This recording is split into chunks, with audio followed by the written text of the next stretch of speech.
Magandang gabi sa ating lahat, sa inyong lahat. Si Mentong po. At tayo magsisimula na po habang ating inaantabayanan po si Kaado who texted us na siya ay makakapasok sa ating diskusyon alas 6:30 ng gabi ngayon. Ano? So, ang ating mga latest balita po outside of our agenda is kababasa ko lang po at agad-agad po ang pumasok sa isip ko itong si BBM talaga hindi marunong po mamahala po ng isang bayan, ng isang lipunan. Hindi po malinaw sa kanya kung ano ang role o papel ng liderato ng lipunan, ng bansa, ng isang bansa. Kasi po ang isang kailangan ng isang bansa ay stabilidad, pagkakaisa, na stability, kapayapaan, peace, and pagkakaisa, unity. Para yung mga kailangan at tunan ng pansin, yung bibigyan ng pansin po ng pamahalaan, ay matahimik na ma itutulak ng pamahalaan tulad ng development. Yun ang pinakamahalaga po. Development ng ekonomiya para maging masagana po sa pagkain, sa damit, sa pananamit, mas maging masagana ang mamamayan sa pamamahay, all the basics. And kaya po nung panahon ni Marcos Sr. at Imelda Marcos, yung meron silang Ministry of Human Settlements at tinatag po na nakafocus doon sa basic needs ng tao. But ngayong hapon po, lumabas na naman po itong balita na inuudyok, ine-urge, tinutulak ni Bongbong Marcos na humarap si Kibuloy sa hearing sa Senado na napakalinaw na po sa lahat na ito'y magiging isang circus para ibitay po ang image o imahen ni Kibuloy. Dahil nasanay na po ang ating taong bayan na panoorin po yung mga hearings, ilang dekada ng mga Senate hearings, inlaid of legislation, wala naman pong resultang nagagamit sa na makakatulong sa paggagawa ng mga batas. Dahil unang-una, nagbibidahan itong mga senador at mga kongresista gumawa ng batas. Isang tambak na po dyan. Umaapaw na po ang mga batas galing sa Senado at Kongreso. Anong lagay po ng bayan natin? Kulelat pa doon sa mga malalaking bansa dito sa ASEAN.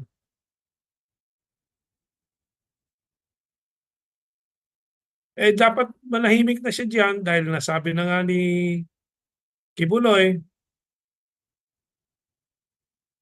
na itong exercise na gustong gawin ni Risa Hontiveros ay isang trial by publicity tulad ng karamihan, katakot-takot na mga hearings ng Senado itong mga nakaraan. Nakita na natin yung hearings laban sa SMNI. It was just a circus. Kinulong pa yung dalawang TV host nila na pinakawalan naman nung nagprotesta ang isang listahan ng kumulang 120 mga PMA alumni na mga officers. Dahil po nakita naman ng mga AFP officers ang serbisyo ng SMNI at ni Lorraine Badoy and Kachelis doon sa laban dito sa mga destabilizers ng society natin, ang mga CPP, NPA at yung mga kaalyado po nilang nandiyan po sa Kongreso mismo at sa Senado rin. So, hindi na kinailangan na magsalita si Bongbong Marcos kung ninanais niyang natiling mapayapa po ang mga waters, ika nga sa English, ng politika sa Pilipinas para makakonsentrate siya sa pagbibigay ng bigas po na mas mura po at kaabot kaya ng taong bayan. Mamaya may diskusyon tayo dyan dahil po may request galing sa audience natin na sagutin yung propaganda ni Bongbong Marcos na yung presyo daw ng bigas sa Pilipinas ay kapareho lang po sa ibang mga bansa, lalo-lalo na sa ASEAN daw. Well, pakikita po natin yan na hindi totoo. In some countries, nominally, makikita natin na mas mataas ng konti, pero hindi po pwedeng kunin po lang yung presyo ng bigas as a basis. Dapat tingnan din natin yung per capita income o yung general average ng kinikita po ng bawat taong bayan doon sa bansang yon kumpara doon sa bigas po na presyo sa bansang iyon. Pero sa Vietnam, sa Malaysia, halos kalahati lang po ang presyo kumpara sa Pilipinas. At kung titingnan naman ng Indonesia, ang per capita income ng Indonesia ay 20% higher than the Philippines. At ang Thailand po ay nasa $7,000 plus per annum. Pilipinas mga 4,000 plus. Almost 40% higher or 30 to 40% higher roughly ang per capita income po ng Thailand sa Pilipinas. Ibig sabihin mas mataas ng mga 30%, ilagay na lang natin doon, yung kinikita ng bawat Thai kumpara sa Pilipinas. So yung mga presyo ng mga bilihin dapat ibabatay doon sa relasyon dyan sa per capita income. At kung lahat titingnan natin holistically, talagang sobrang mataas ang presyo sa Pilipinas para sa mga mamamayan niya at para sa income ng mga taong bayan. Well, we will go into more details about that.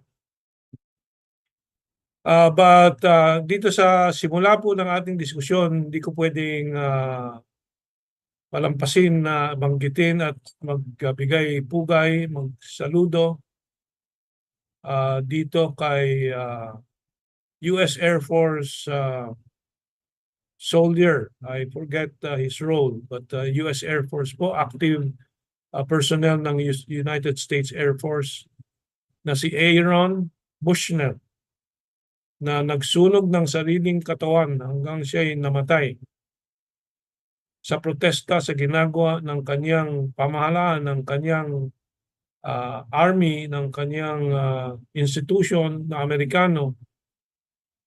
Protesta sa ginagawa po nito doon sa Gaza sa mga Palestino. At meron po siyang post sa Facebook pa o sa Twitter o kung saan yun na research po at nailabas po ni Max Blumenthal ng Gray Zone na tinatanong niya sa mga nagsusubaybay doon sa post niya. Ano bang gagawin? Ano kaya ang gagawin ninyo kung tayo'y nasa panahon more or less like this ng mga persecution ng Negro sa Estados Unidos. And so on and so forth. So, taong may konsyensya. At ito ay ultimate commitment and ultimate sacrifice.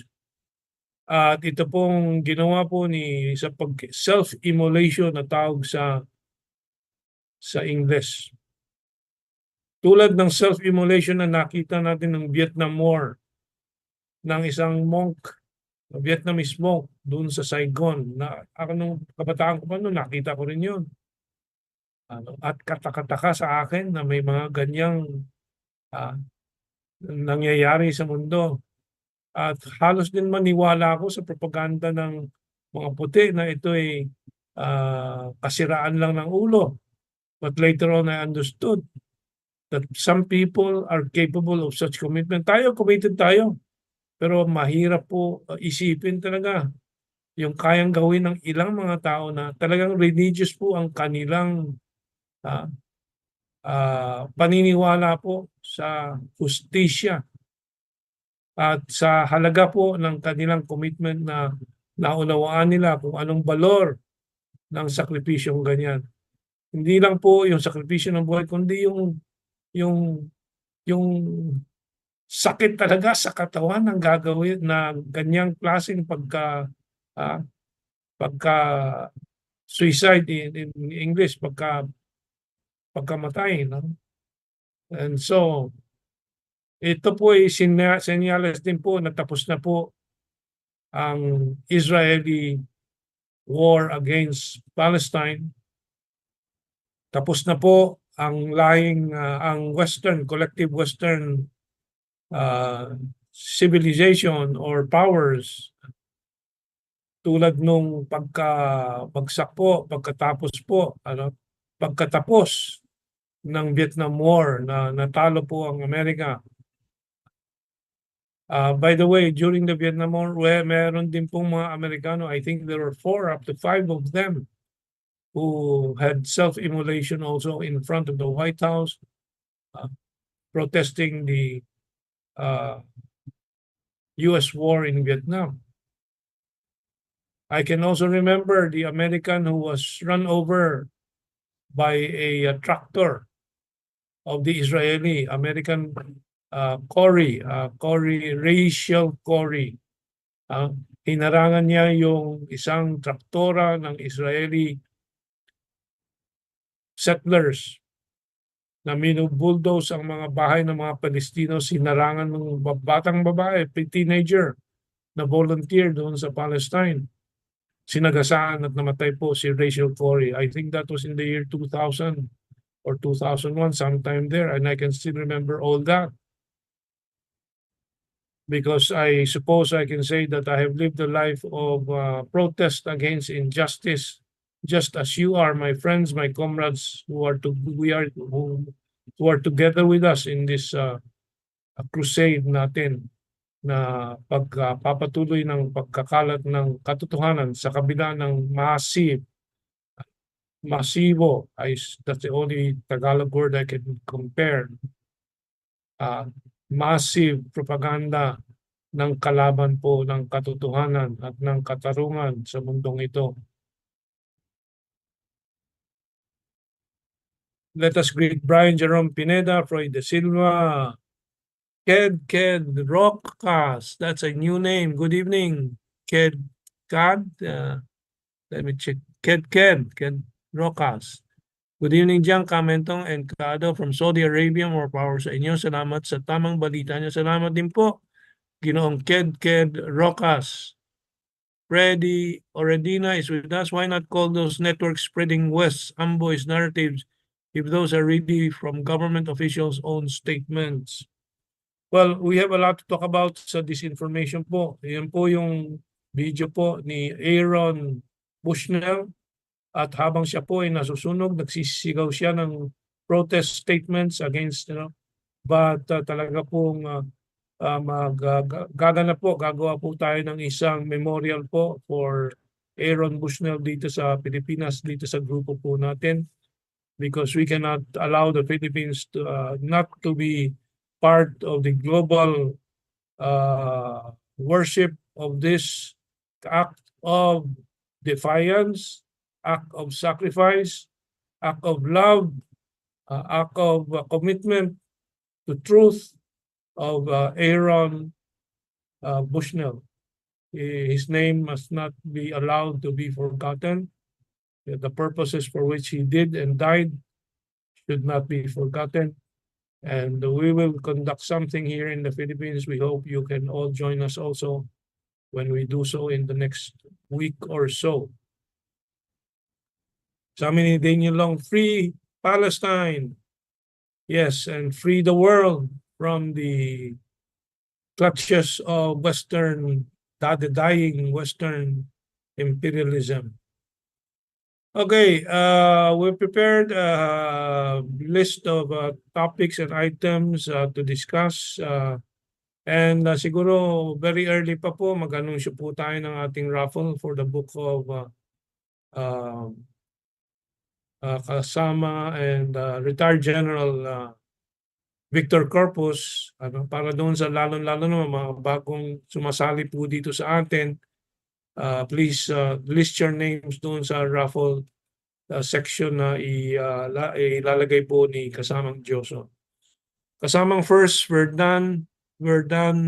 Dison says, a peaceful Wednesday evening. My sincere gratitude goes to the program's host. Let us disseminate the truth, share this program. Maraming salamat po, Ginoong First at kasamang First. We're done, Dizon. Okay, as usual, we start with the economy because that is the basis for everything else. Nandiyan nagsisimula. And bati lang po din dito sa kay Mavs of Kyoto. Sabi niya maraming salamat sa mga informative information nyo. God bless the program niyo. More power to you. Reynaldo Lazaro, Teresa Dincon, Calvin Cheng, Raimundo Del Rosario. Ang mukha ni BBM hindi na siya healthy and fit pag-examine mo siya. Good morning po from UK. And that is a reflection of a troubled soul who cannot reflect his inner beliefs in his actions. Siyempre, iba po yung talagang malinis po ang kalooban na walang conflict dahil po ginagampanan lang ang utos ng konsyensya at ng damdamin. So we can sympathize with him also. And well, we will go on after I greet some more. Si Mooe, hindi mo pera. Good evening, sabi niya. Winter Purple is with us. O tauke, sabi ni Winter Purple, marunong mag-talk yan. Siya Sanpai, sabi Tamsak Don Dan. Is that Thai language? I don't know. Yolanda Lilo is with us. Good evening, sabi ni Yolanda. Pam Dicena, good evening. Armando Gutierrez, Osman Zin. It's the first name here today. And BJ Wakin is with us right now. Bona Obra, good work. Sa TV says, natalo ba Amerika or umurong lang dahil madami nang nagrally sa Amerika laban sa gera? Well, pareho pong nangyari. Natalo din po, and walan din ng will. But you can say that the American people won. Finally, nanalo sila laban sa maling paglulunsad ng gera niyang sa Amerika sa Vietnam War. So I am happy to interpret it that way. The Vietnamese people won their freedom from Western imperialism. The American people during that time in the 1970s won back their government to do the right thing for their nation. Kasi marami ding Amerikanong nagsakripisyo. Remember, what university protest was that na 5 o 3, hindi ko na maalala po, na binaril po ng National Guard sa Kentucky ata, Kentucky State University. You can check that if I'm correct, please. So the American government was killing their own people protesting the Vietnam War. So we have to salute many American people and young people especially.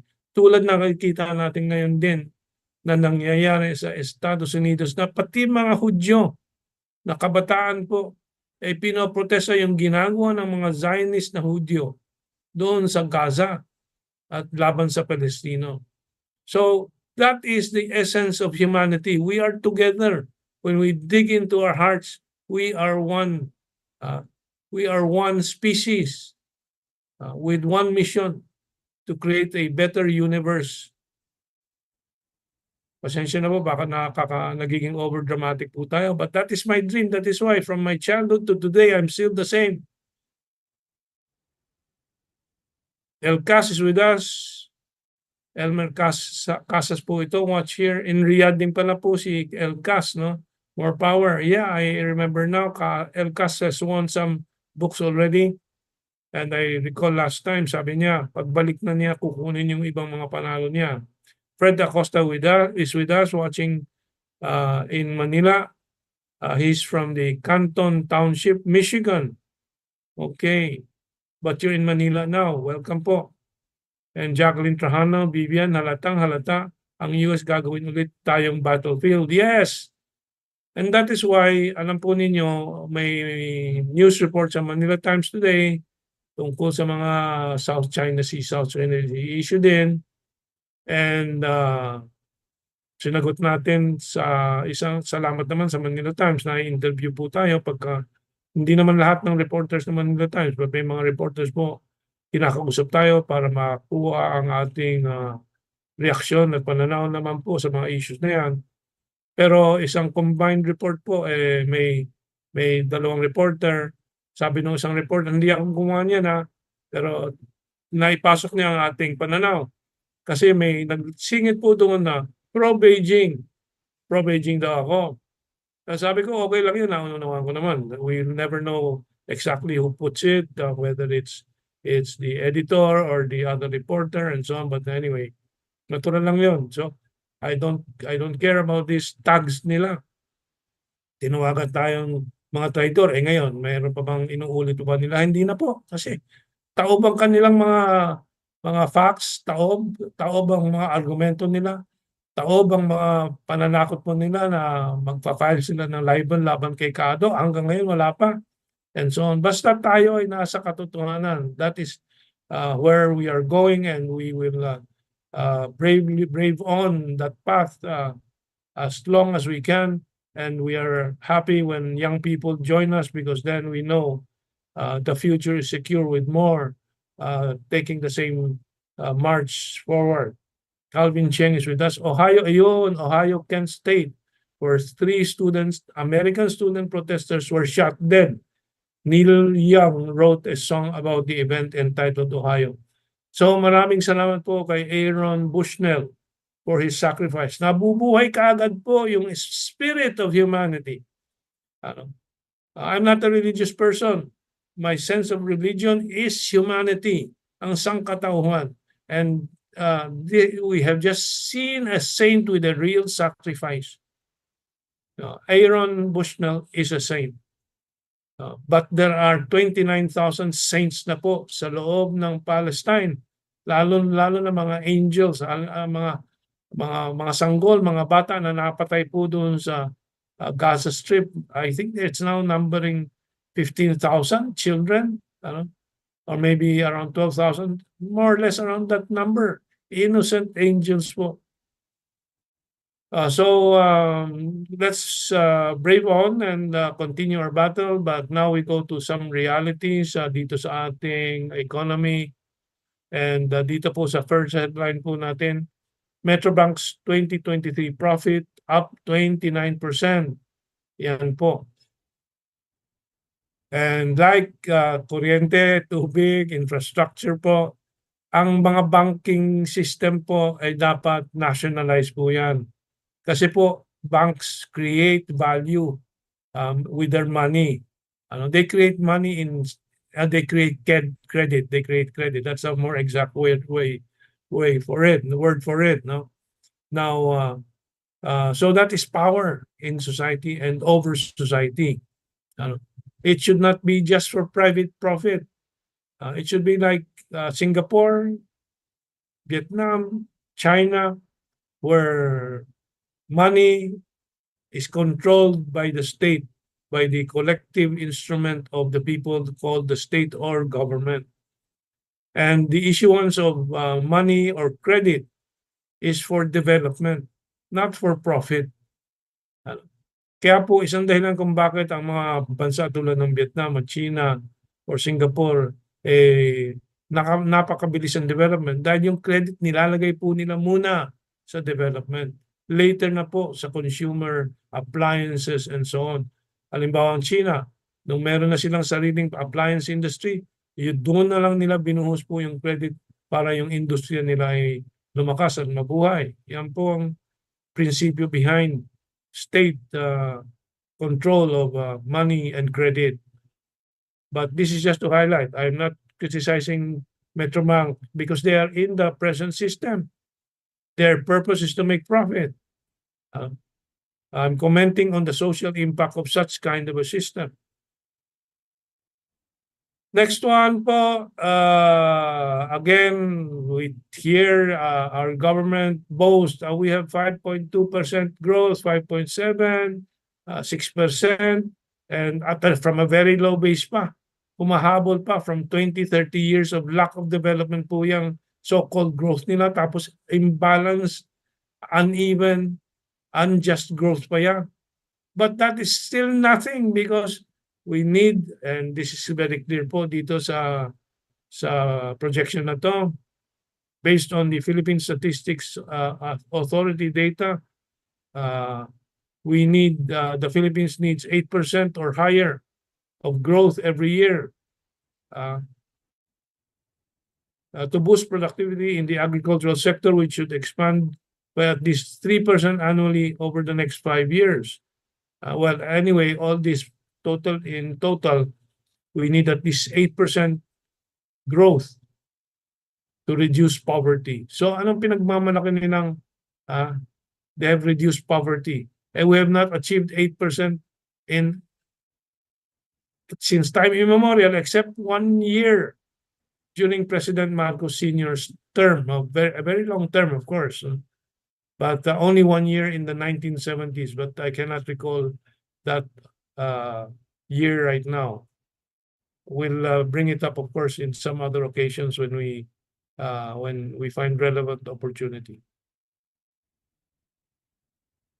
While we continue to be poor and our budgets continue to be hounded by deficits and by growing debt, we have been seeing headlines, reading headlines, laging in so many weeks now, laging nababasa natin ng mga hambog ng ilang mga armed forces officials, mga paghahambog po, na bibili tayo ng submarino. Bibili tayo ng ano yun, F-15 ba? I don't know what variety of jet planes and so on. We will budget ilang trillion daw for the submarine maintenance over 10 years and purchases of submarine, blah, blah, blah, blah. But of course, we know our country continues. But I think we can also see some senators really understand what it is all about, although it is not their job. Sabi nga nitong nag-post, which I'm very appreciative of, sa RHK Philippine Defense page, sabi niya, ano bang trabaho ng mga senador tulad ni Mig Zubiri and J.V. Ejercito na sila'y nag-window shopping for military jets in the Singapore military show. Wala naman silang papel po sa pagbibili po ng armas at ng mga warplanes and all these things. Ay siguro mangungumisyon din po sila. Nakikisaw-saw din po sila dyan kahit na wala silang expertise at hindi naman po nila linya dapat yan. Ayon sa ating konstitusyon, hindi naman nila trabaho yan.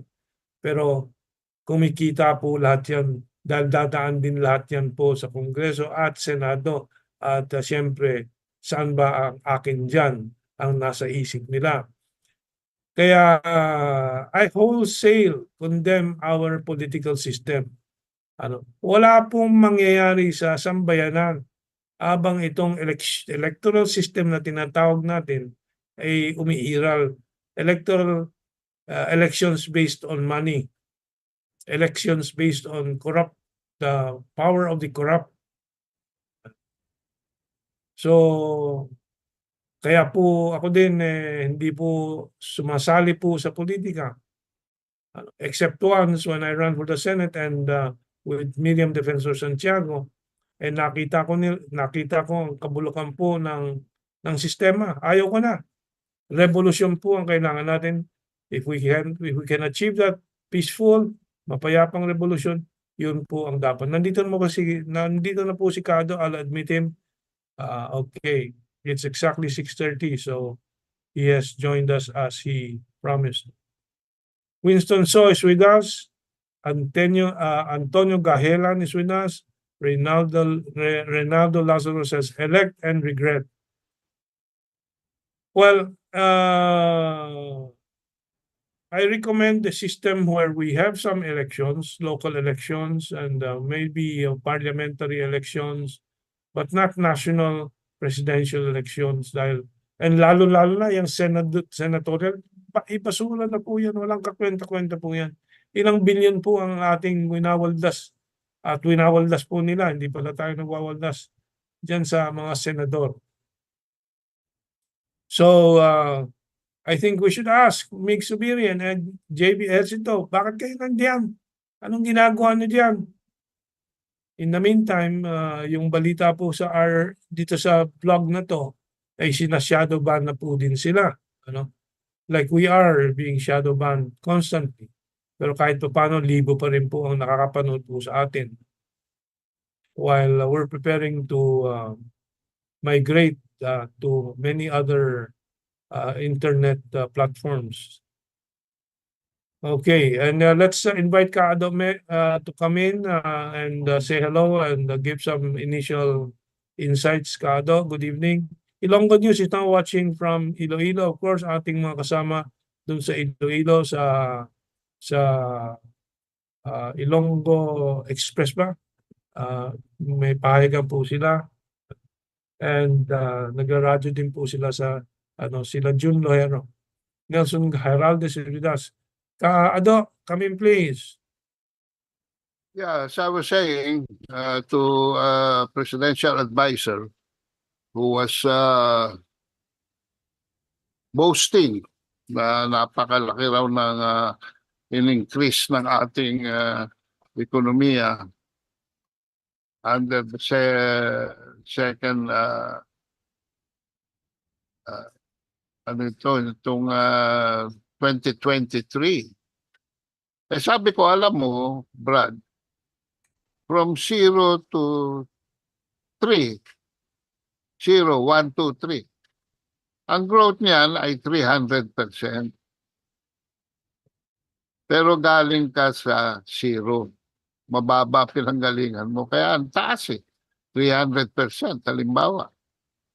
Pero kung ikaw ay mag-grow from 2 to 3, 0.33% na lang yan. 33% growth lang yan versus 300%.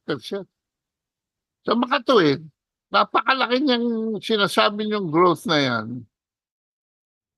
Pero ang baba ng pinanggalingan. In fact, kulilat na nga tayo sa ASEAN eh. Naunahan na ho tayo ng Bangladesh, mga kabansa. Bangladesh is ahead of the Philippines. Can you imagine that? Not in my waking hours did I even think that Bangladesh will overtake us when it comes to GDP PPP. Yan hong purchasing power kada ulo. Well, anyway, magandang gabi po sa inyong lahat, mga kabansa. Huwag tayong masyadong padadala sa mga numbers, no? Dahil pinaglalaroan tayo ng mga taong ito. Tama ho itong report. We need 8% to reduce poverty, and anything under 8% will continue to give us more poor people, which I think is, the statistics said that 2 million additional Filipinos fell under the poverty line nitong 2023. So, kung meron man tayong growth pattern, mga kabansa, we are realizing this, no? In the upper echelon of our economy. Diyan po sa level ng mga rason, mga aboitis, mga bakpangilinan, mga Gokongwei, mga Henry C. Sila lang ho nagpipiesta dyan. Let me give you an example kung bakit. Kanina nag-review ako ng mga Meralco bills ko, Mentong. For almost the same kilowatt hours. In October, 3.5 lang binabayaran ko. Pagdating ng December, halos 5,000 na. Pagdating ng January, lampas na ng 5,000, and this month, almost 6,000 na ho. Ano ang nagbabago? Wala. Pareho rin ang konsumo ko. So, ako nanulugi. I consider myself part of the lower middle class. Ako ang nagtutustos. Nasaan ang tubo, mga kabansa? Nandun ho kay Aboitiz, who in 2022 made 27.5 billion pesos in profits.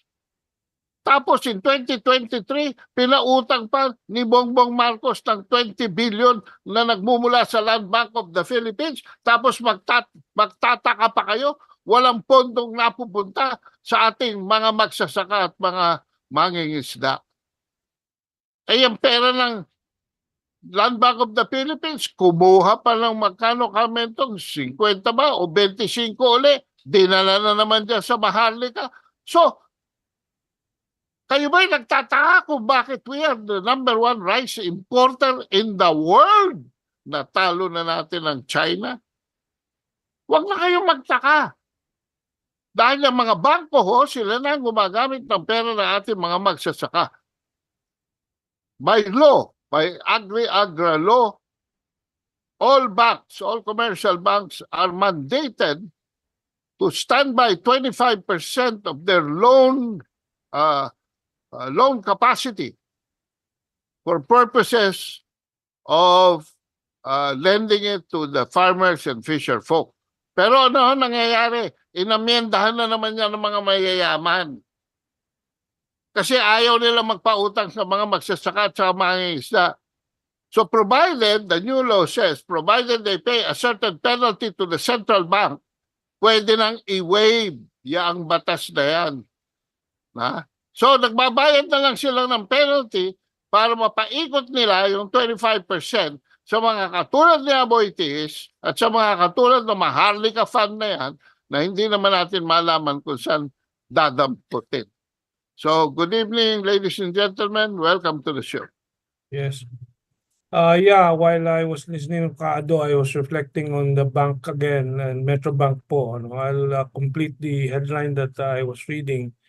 And ang complete headline po noon is Metrobank's 2023 profit up 29% on higher rates, higher interest rates. Doon lang po.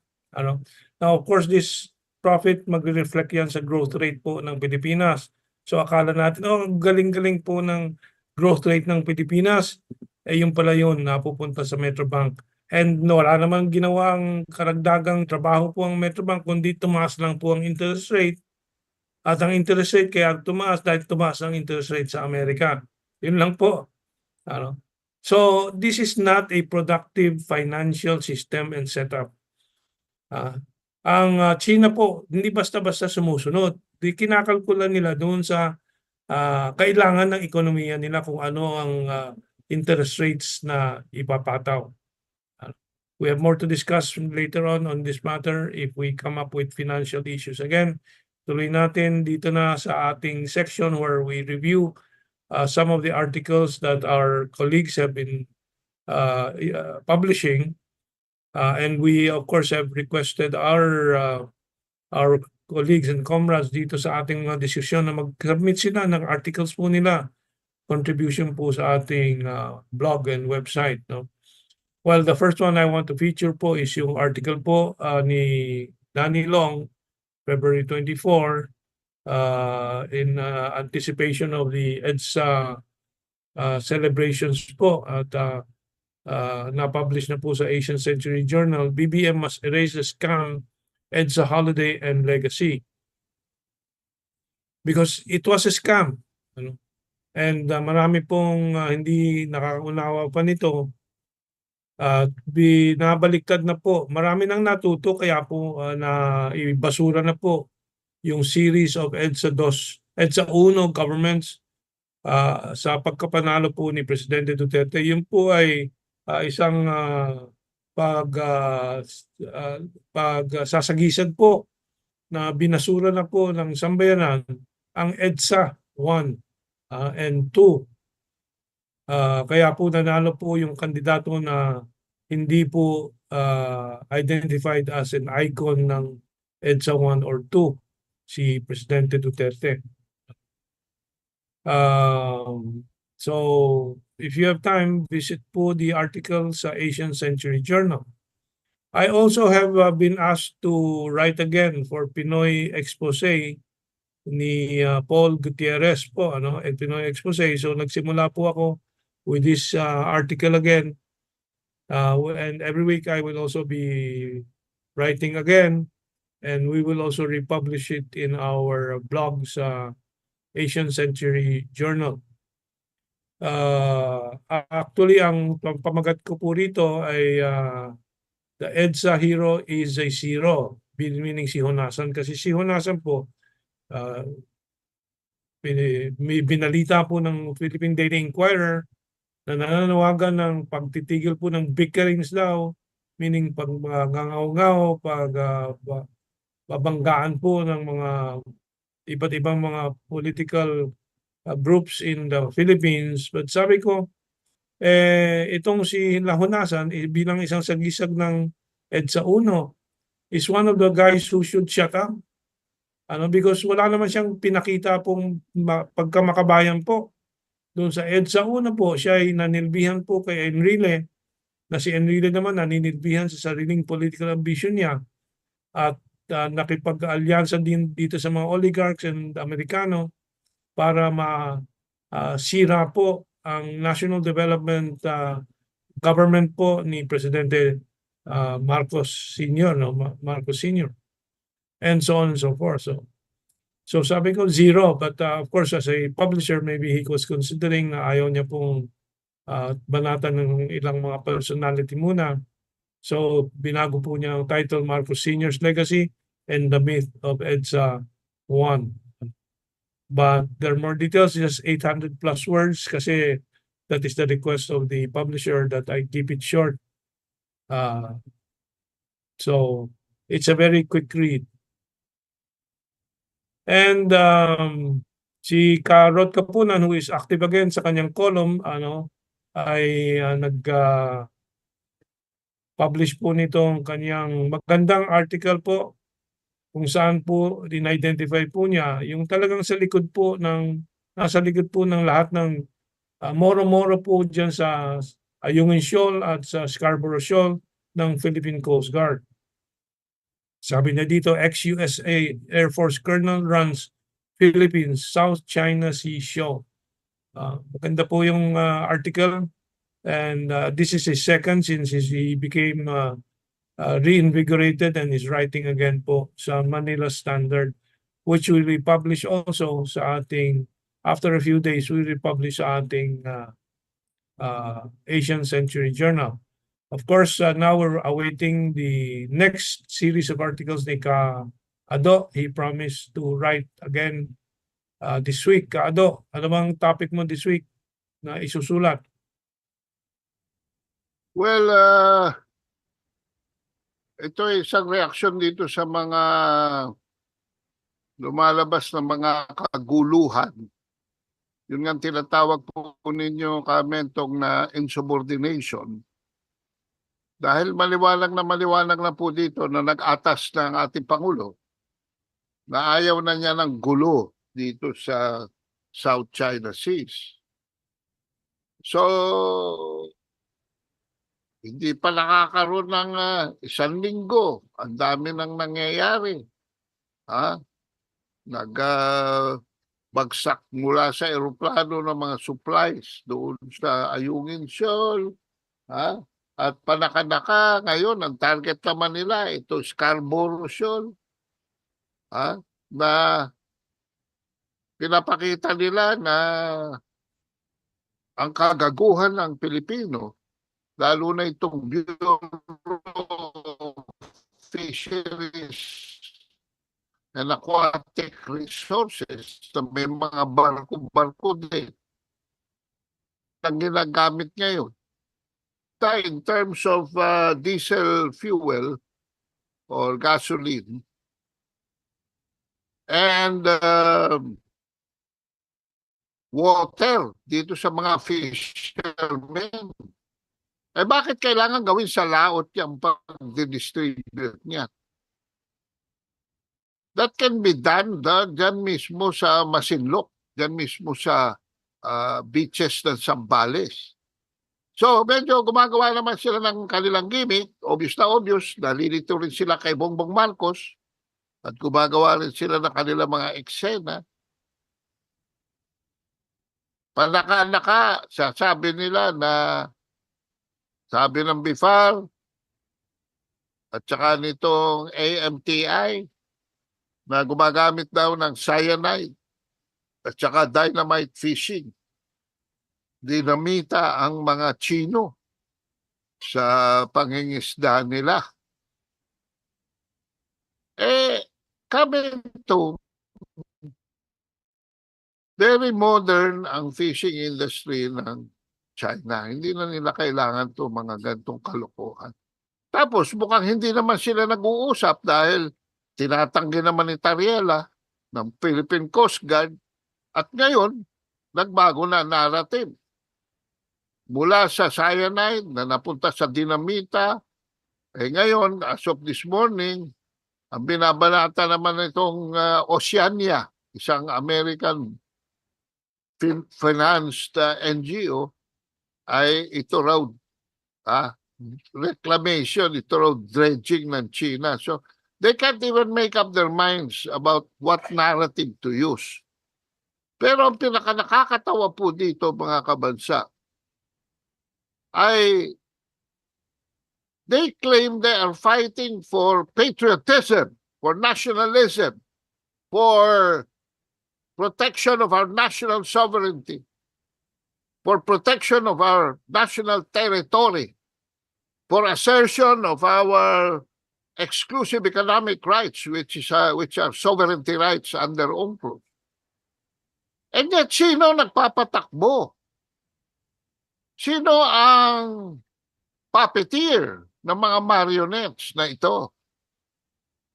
Sino ang leader nitong pro-Philippine patriotism move?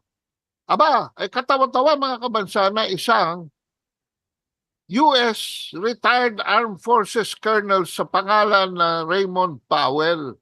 So nabuko na mga kabansa, itong si Raymond Powell, isa lang palang medyo nagkaroon ng ideya at naibenta niya sa mga funders at ngayon naghahanap na siya ng funder kasi mukhang inaalis na siya ng pondo dahil mula February 2 hanggang December 18, 2023 ay gumawa sila ng mga kalokohang cat and mouse dyan sa South China Sea. Ay hindi naman nag-click. At successful pa ang China sa law enforcement, restraint, professional, walang boarding, unprofessional boarding na ginawa ng Philippine Navy ship Gregorio del Pilar noong 2012 na nagresulta sa isang Scarborough standoff at naging sanhi ng pagkawala sa ating poder ng Scarborough Palatag Shoal o Baho de Masinloc, miskin ano pa tawagin nyo dyan. Ang may control ho dyan ay China na. So, it was an expose na palabas natin, Mentong, dito sa ating mosquito press. Na ang katotohanan na ito palang si Raymond Powell ay leader nitong tinatawag ng Stanford University Gordian Knot Center for whatever na cover lamang ng US Naval Institute, cover lamang ho ng US military. Ayan ang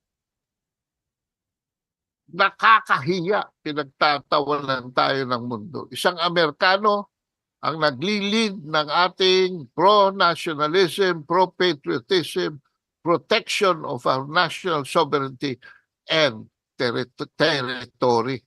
Okay, Nakakaingatan. Meron tayong mahabang section dyan mamaya, no? But I'd like to read this message from Lawrence Alpin.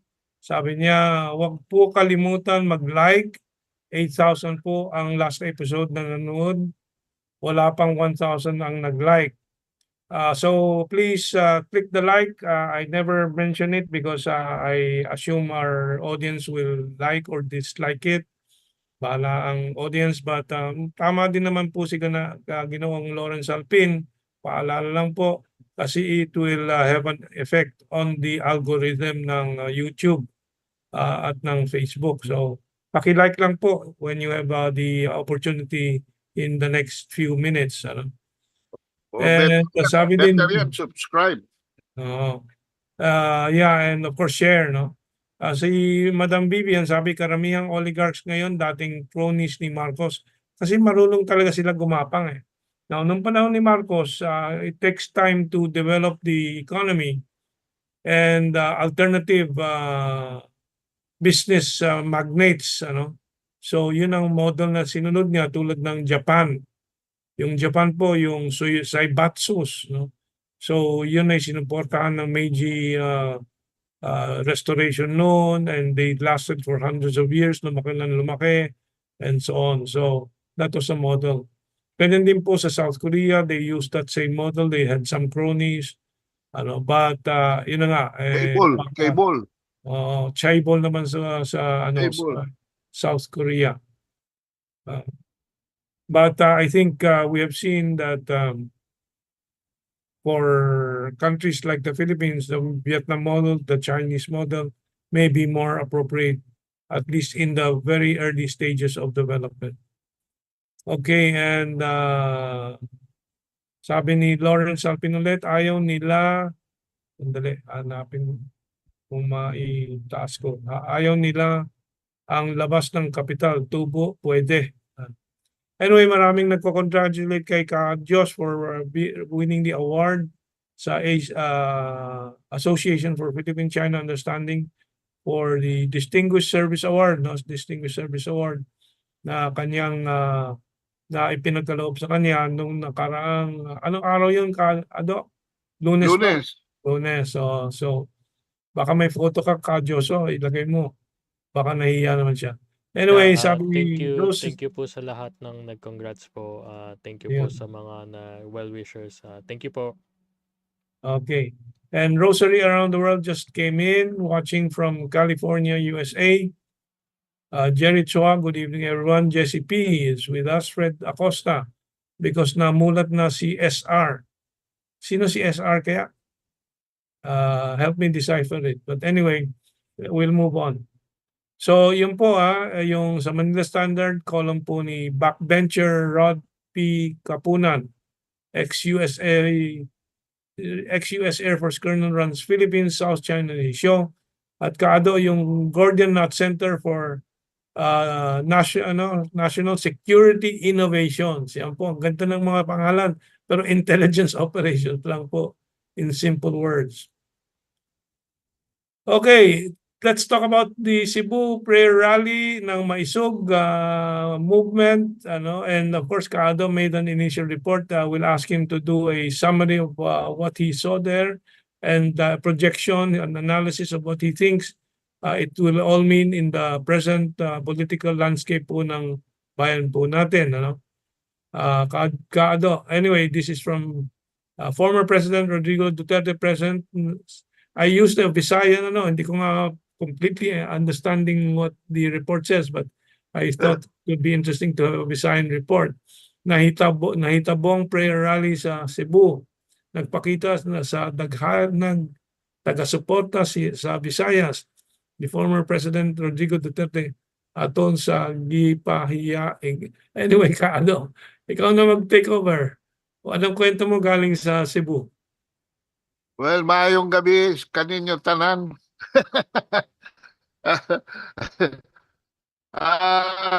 Kami po ay kinocover namin ito. Mula pa sa Davao, ang hakbang ng Maisug. This is a call for the brave Filipinos, the brave among us Filipinos, to stand up for our rights, especially those that are guaranteed by our Constitution. Ngayon, may mga sidelights pong politika in Davao, medyo hard sell ang politics, to the point that former President Duterte even named the current president as bangag noon at bangag hanggang ngayon. But in the Cebu rally, by the way, in the Davao rally, there was a conditional request for the resignation of the president. Why? Conditional lang. If he cannot manage the country for the benefit of the people, sabi ni Sebastian Duterte, a 36-year-old son of President Duterte that is now coming out as the hottest political newbie in the National Front because of his clear understanding of the issues, his clear narratives, his passion for the people, and his definitely charisma. At medyo nag-appeal pa siya sa karamihan ng mga kabataan ngayon. Ang dami hong tato sa katawan. Anyway, I'm trying to make it light, no? But here in Cebu, nagkaroon ng konting softening. And 1 month took a lot of toll. This was initially scheduled for February 19, but postponed for February 25 to coincide with the EDSA revolution. And here, the call of the president was tempered. Doon kasi sa Davao, he was vehemently against the People's Initiative. But here in Cebu, he said that he is only against charter change if it would benefit a particular person, incumbent, a particular family, or a political party. But if it's done properly, sabi niya, like President Marcos, sabi niya, I will fight against it. But if you want even a 3-term president, starting with the one that will be elected after Marcos, sabi niya, ako rin papayag dyan. So, he has made himself clear on this issue. And by the way, Mentong, last night there was a press conference. Or was that last night or this morning? And he is already denying that he called the president a drug addict. So, what am I reading here? I am reading here that from the Davao rally to the Cebu rally, nagkaroon ng fast political developments behind the scenes. I can assume that a settlement has been reached between Amy, Sara, and Bongbong Marcos. Because in the Cebu rally, toned down masyado ang mga political issues. And partly because of the request of Mayor Rama himself of Cebu, who said that, who started saying, nung pa lang sa speech niya, sinasabi niya that we should be united and all that, parang nababasa ko Mentong na na-accept na ni President Digong ang fact na we are on the runoff to the 2025 elections. And whatever drastic action being planned, or being thought of will just be overtaken by the election season. So, palagay ko, provided the president maintains the proper peace in dealing with the South China Sea issues, in dealing with his determination not to allow the ICC into the country, and consistent in his announcement that he himself does not want the peace talks on a national level with the CPP, NPA, NDF.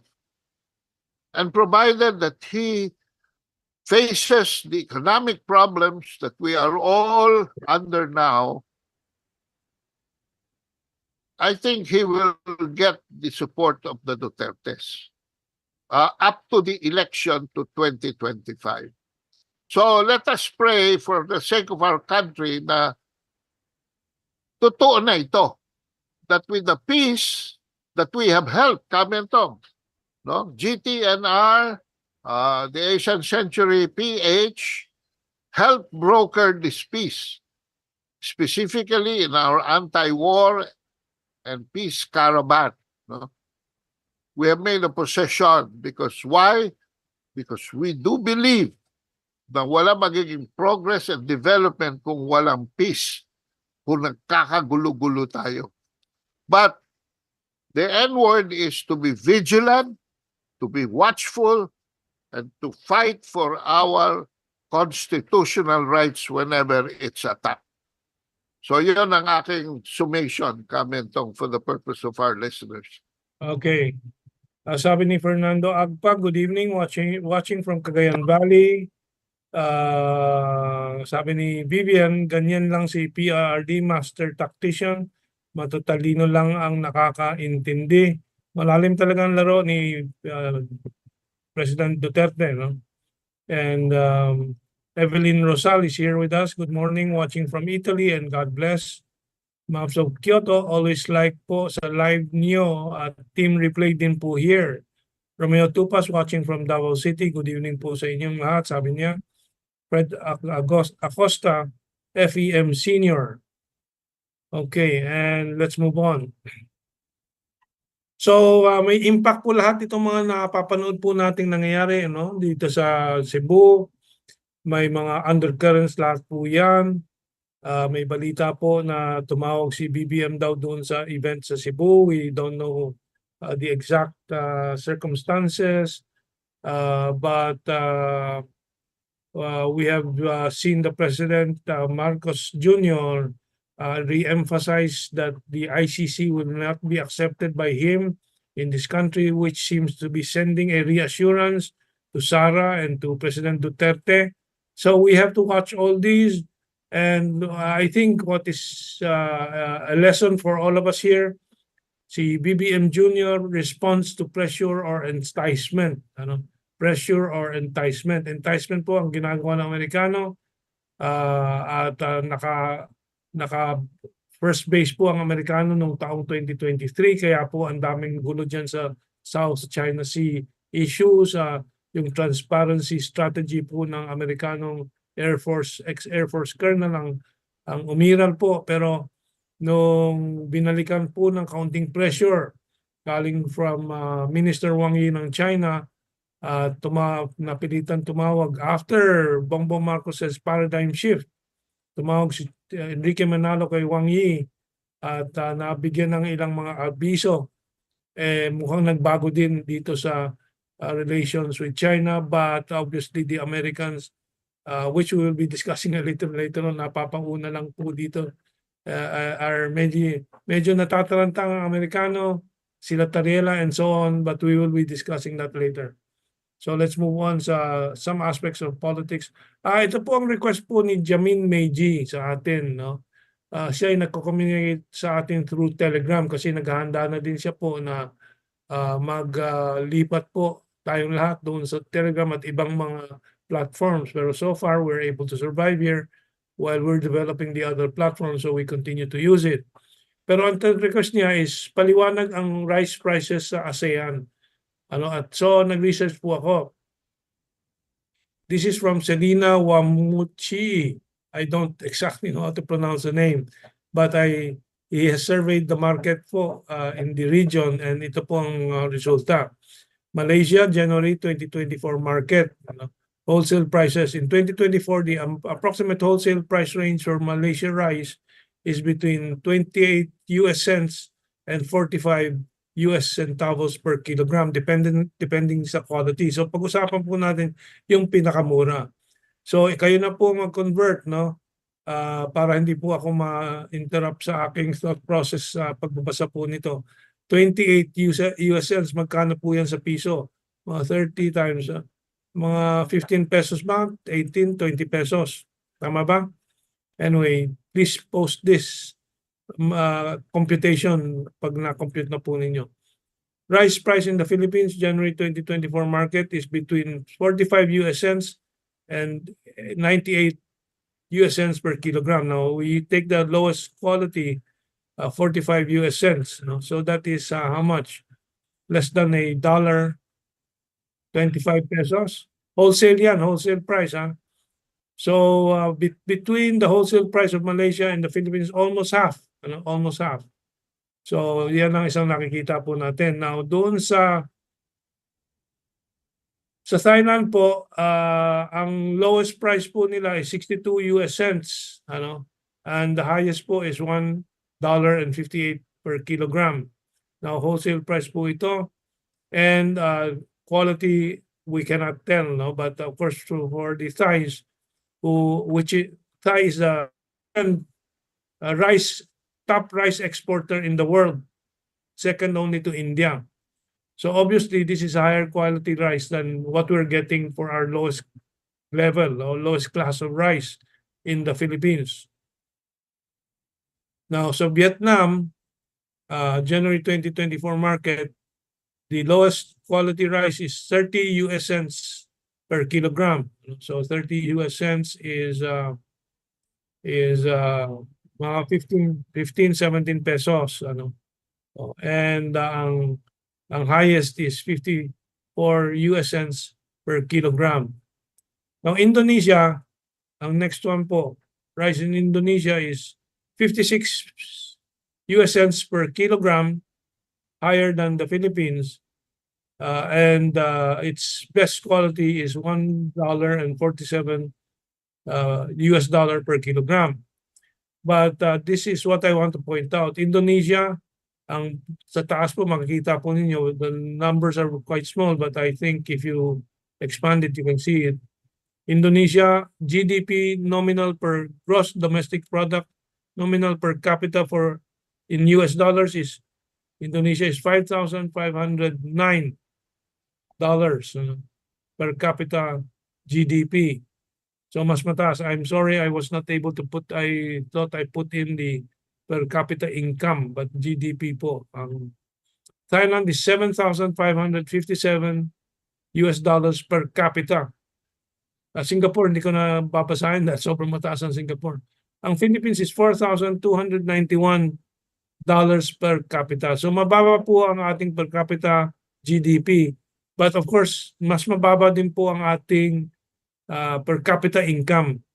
Kaya po, relative to our income, yung ating 45 US cents of the lowest quality rice wholesale is a very high price relative to our per capita income and per capita GDP. Yan po ang paliwanag natin kay Jamin. So that's it for this. Now we go to that main theme today, yung South China Sea issue. But before that, let me read some reactions dito. Balbino Benitez, Mentong, chess master yan si Digong. Yun, chess master talaga. Di Chen, blessed evening po. GTNR, Mentong, Kado, and everybody of course. Coco Maximo, magandang gabi. Mentong, Kado, hindi dapat maniwala sa isang bangag at sinungaling sina Inday Sara at PRRD. Well, that's your point of view. Thank you for your opinion. And Li Chen, good evening. Let me check the others. Okay, so we're now going to go to the circus this past few days dito sa South China Sea issues. But we will start with the latest po from the February 27, which is just yesterday. After all the circus nitong sila Tariela, biglang pumasok si Tariela na maghanda sa Chinese attack dogs daw. Pinakawalan na ang Chinese attack dogs. Wala naman siyang binigay ng mga pangalan. But sabi niya, the approach now of China to counter the transparency strategy of the Philippine government, particularly the National Task Force on West Philippine Sea, is to carry out information operations to have more trolls and pro-China mouthpieces. Now, mapapansin po niyo, in all the papers, nandiyan po si Tariela. So, sino ba ang namamayagpag sa kanyang pera para maiulat po ang kanilang point of view at information? Hindi ba sila Tariela? Bakit hindi pa hanggang ngayon, hindi pa niya tinutuloy yung libel case laban kay Ado na kanyang binanta noon? Dahil wala pong panalo sila dito sa issue na to. Come on down! Come on down! Demanda na! Please! Nakita na yung mga abogado namin. Okay. So, inuunahan lang niya na alam naman niya, sasagot tayo sa lahat po ng mga kasinungalingan, mga fake news kanilang gagawin para patuloy po ang kanilang paghahalukay po ng mga karagatan ng South China Sea para sa benepisyo hindi ng Pilipino, kundi benepisyo ng mga Amerikano. Now, paalala ko lang yung dating, yung second to the last, the previous to the last column ni Rod Kapunan, kwarta o kahon.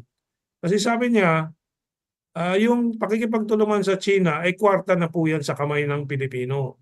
Tulad ng tulay sa Binondo, tulay sa Rockwell, yung Estrella Pantanian Bridge, tulad ng Davao Bridge, tulad ng Chico River irrigation pump project.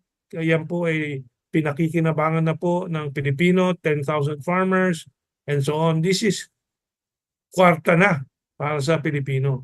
Yung South China Sea issue na tinutulak nila Raymond Powell at nila Tariela, kahon lang po yan. Kahon. Anong nasa loob ng kahon? Sabi nila, claim ng Pilipinas. Wala pong laman po yan dahil walang panalo po ang Pilipinas kung magkagera at makipagbakan po sa China. Ang panalo na naman doon ng Amerikano. Ang panalo ng Pilipinas dyan sa South China Sea relative to the issues with China is simple. Pakikipag-usap, negotiation, at magkaroon ng joint projects para may kahati na o mahahati na ang Pilipinas. May makukuhang kahati o kalahati o how do you say it? Share. Bahagi. May makukuha ng bahagi sa pakikipagtulungan at joint venture sa China. That is the only way the Philippines will benefit from that. That is what we are pushing. Pero patuloy lang po sila sa kanilang fake news para po hindi mangyari yan. By the way, reminder ulit, sino ang pinaka-atat na masira po ang relasyon ng Pilipinas at China at hindi magkaroon ng joint venture? Joshua, ilagay mo ulit si Manny Pangilinan. Si Manny Pangilinan po. Dahil ang mga amo niya sa Salim Group at mga Amerikano, mga Western Financial Mafia, ay gustong solohin po ang langis at natural gas po dyan. And anyway, we've shown it before. Mamaya-maya baka magawa po mahanap po ni Joshua. Dahil po si Manny Pangilinan ng Metro Pacific Investment Corporation, ng Forum Energy, ay inalok na po noon pa. Pangilinan offers spot lease to Chinese oil firm in Reed Bank talks. Gusto niya kapalit po yung buong Reed Bank sa kanya, yung spot lease sa China na. Isipin po niyo, sino ba si Manny Pangilinan na ialok yan sa China? Pero he feels he has that power. In fact, we have a picture of Manny Pangilinan with CIA Chief Negro Ponte being co-chair sa US-Philippines Society. Ito po ang association ng super powerful personality sa Pilipinas at sa Amerika na siyang nagpaplano ng kanilang mga takeover ng mga negosyo po sa Pilipinas. But nandiyan na po, nakapost na. Yung photo po ng mga yan, US-Philippine Society. Makikita po ninyo yung nakapulang tie and Berito, that's John Negroponte. CIA chief po dati yan. Ano? Nandiyan ba si Manny Pangilinan?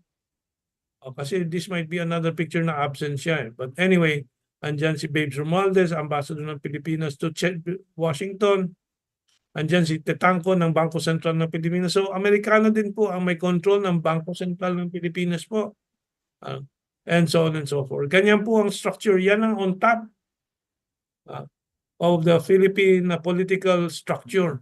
Sila ang nagko-command po, kaya po may Risa Hontiveros, kahol ng kahol tungkol laban sa China, para yon po sa kanyang amo, si John Negroponte et al. Yan po.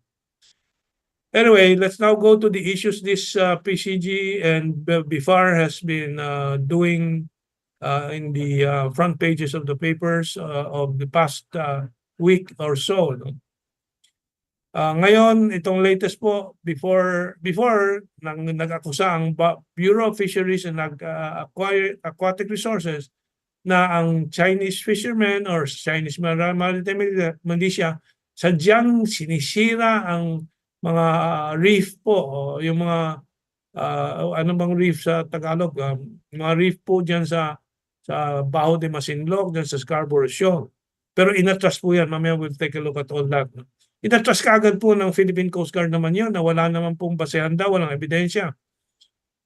Nung pumalpak na yung nilabas ng Bureau of Fisheries and Aquatic Resources, sumunod naman itong latest na sila ay nagkukumpol ng mga Filipino fishermen at tinutulak po doon sa mga isda. Hindi naman pinipigilan, walang harassment, kaya po maraming Filipino fishermen na nangingisda doon. Ngayon nagdadrama sila na gusto nilang mas maraming mga isda po doon. Drama lang po yan. But ngayon, sinasabi na BIFAR says private foreign fishermen can fish in Baho de Masinloc. Dati pa naman din yan eh. So anyway, pakita lang po kung anong mga fake news na ginagawa po ng Bureau of Fisheries and Aquatic Resources ngayon ang manggulo sa information. Now, bakit Bureau of Fisheries and Aquatic Resources? Dahil po hindi na po masyadong kontrolado nitong sila Tariela ang Philippine Coast Guard. Mukhang may problema na po sila na hindi po basta-basta kung anong gusto nilang sabihin po pwede na at papayag ang mga boss nila dyan sa Philippine Coast Guard. We can ask Ado to elaborate on that. Anyway, next one po. Well, anyway, ito ipaulit lang po ng sinabi naman ni Tariela itong February 27, kahapon lang po, no? China attack dogs unleashed. Who's attacking? We're just clarifying kung kami ang tinutukoy. Kaya ang labo ni Tariela, ayaw niya tukuyin exactly. Now, after the cyanide reports daw, ito naman, ang Navy naman sinasabi, may interference sa kanilang electronic communication.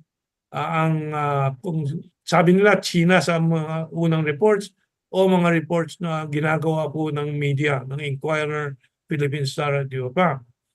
Pero kung basahin po ninyong masinsinan po, yung laman po ng napakahabang report po nito, ano ang mapipiga po natin dito sa news report.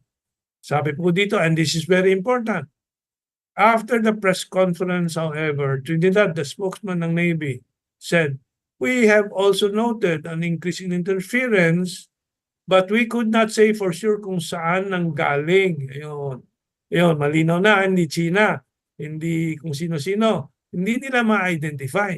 Pero pag binasa po yung mga headlines, ulat again, agad-agad yung impression ng iba, China yan.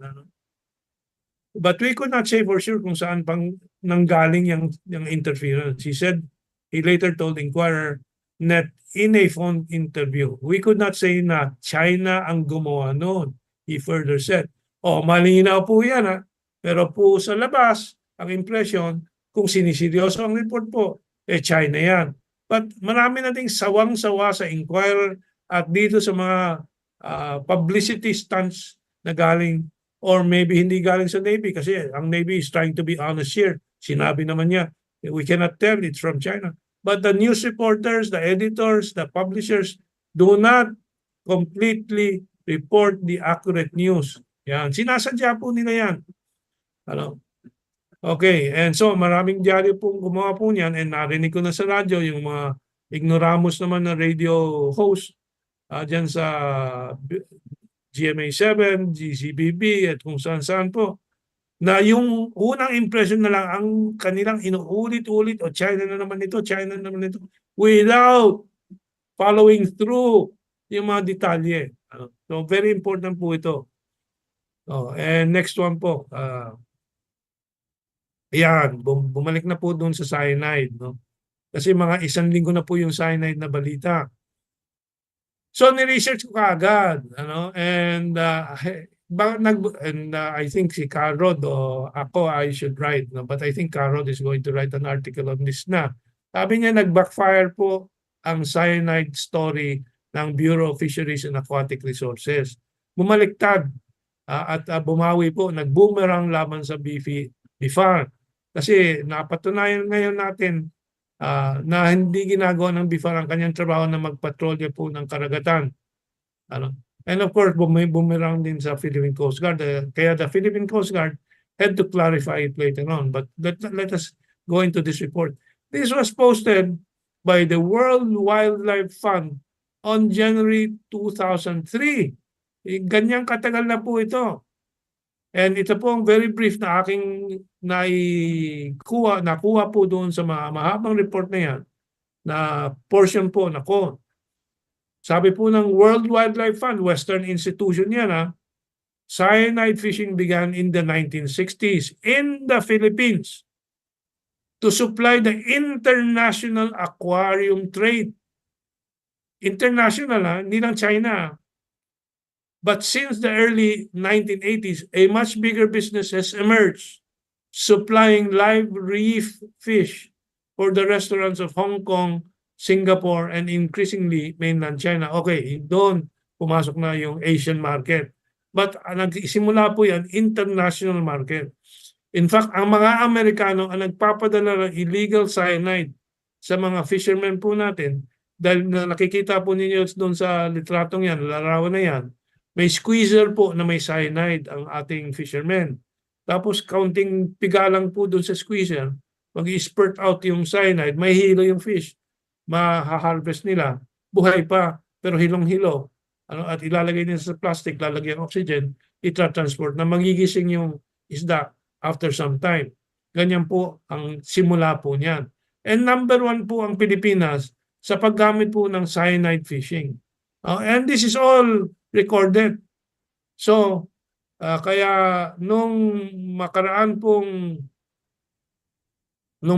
na itong nag-anunsyo ang Bureau of Fisheries and Aquatic Resources, nitong cyanide fake news, umabot po ang Philippine Coast Guard nung hapong yon na unang nilabas ng BFAR at sinabi walang ebidensya na Chinese ang gumagamit ng cyanide fishing or even Vietnamese and so on.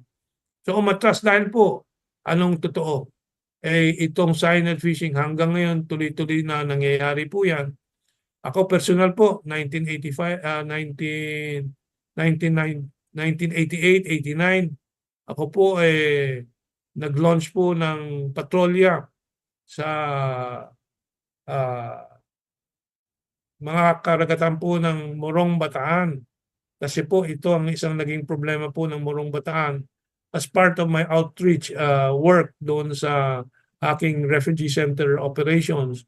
Meron din kaming bantay dagat doon. Meron din po kaming reef recovery projects. Kami nangongolekta ng mga lumang gulong.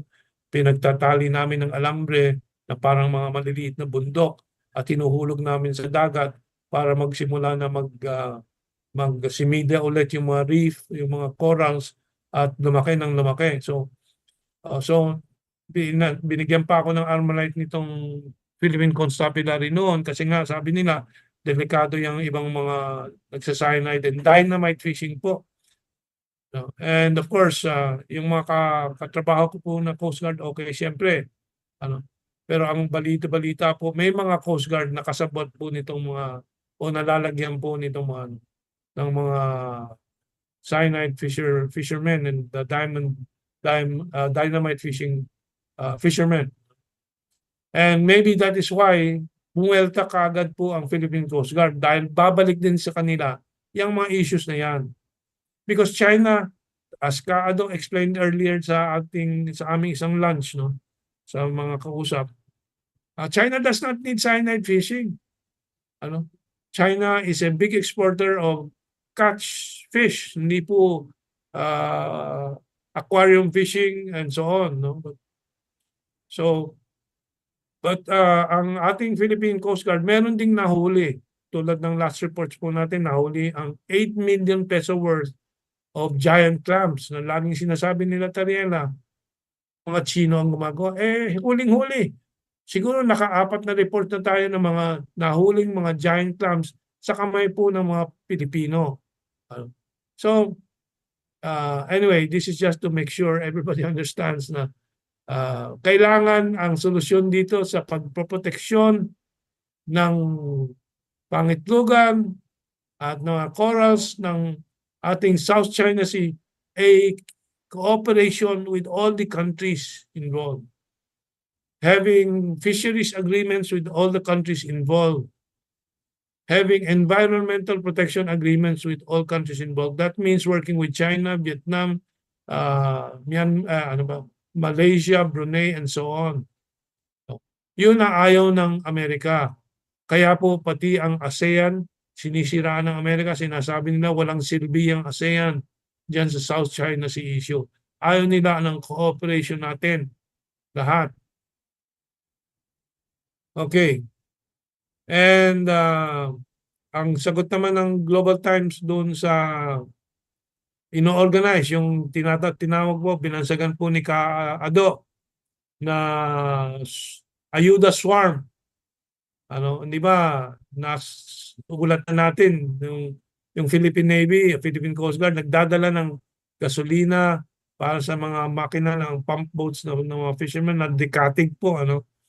Nagdadala ng pagkain. The first time in 50 years of monitoring all these developments na tumulong po sa ganyang klase ang ating Philippine Armed Forces doon sa mga fishermen dahil pinakayagit po sa mga sektor ng Pilipinas ang mga fishermen po.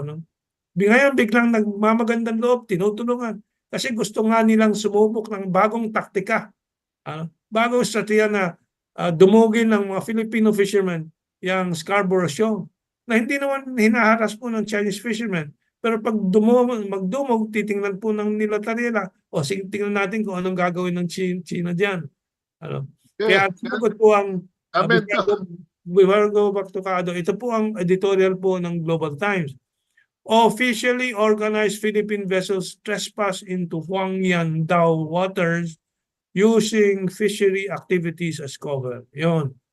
Wala namang resupply dyan ng BRP Sierra Madre. Hindi naman nandiyan ang BRP Sierra Madre. So anong pakay po nitong, anong purpose po nitong stratehiyang ito? Mambulabog lang. Kaado. Well, matatandaan natin mga kabansa na nagbibigay naman ng ayuda ang ating gobyerno noong panahon ni Presidente Duterte sa mga fisher folk ng Baho de Masinloc, o rather ng Masinloc, mga Sambales shorelines, no? At Bataan shorelines. Nagbigay naman dyan ng ayuda si Presidente Duterte. In fact, nagpasalamat pa yung mayor, di ba? And the mayor even came out openly na sinasabi nga na wala naman hulang gugulo rito no? So, ang susunod na development ay nabalitaan natin na ang Department of National Defense was trying to form a program. Iniinganyo ang mga fisher folk to serve as militia. Mag-sideline sila as militia at sila ay susweldohan ng Department of National Defense. Susweldohan sila ni Gibo Chodoro, mga kabansa. Iboboto nyo ba yung kalbo na yan sa Senado? Bahala kayo. Anyway, ano naging reaksyon ng mga fisher folk? Ayaw nila, mga kabansa. Sabi nila, hindi namin trabaho yung trabaho namin, mangisda. Ang trabaho ninyo, proteksyon lang kami. Bakit ninyo pinapasa sa amin yung trabaho nyo? Bakit kami magiging milisya dyan? Aarmahan nyo kami.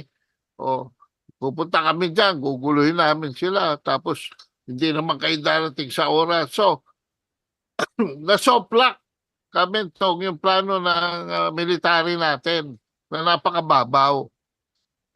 So, naisipan ngayon ng BIPAR para ipurso ito na magbigay ng ayuda sa laot.